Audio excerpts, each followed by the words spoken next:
You ask Tiger to solve. This deals with linear equations with one unknown. The final result is x equals -12. Let's solve it step by step.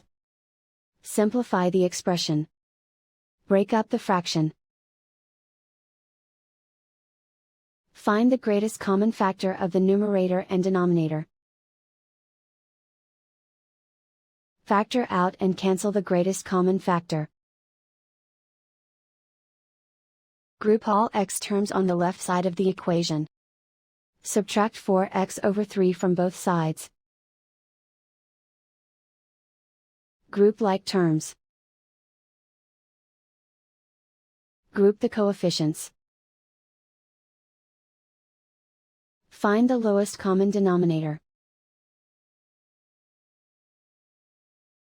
Multiply the denominators.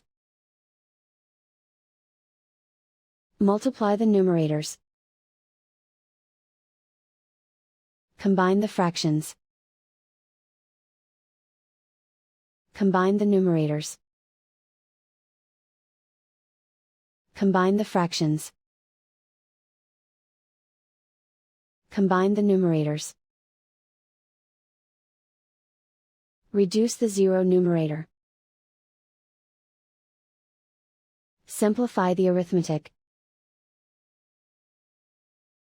Group all constants on the right side of the equation. Subtract 2 from both sides. Simplify the arithmetic.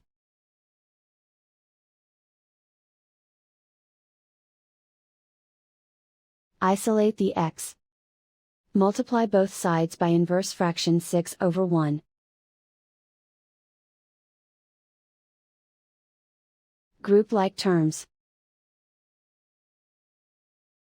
Multiply the coefficients. Simplify the fraction. Simplify the arithmetic. And so the final result is x equals -12.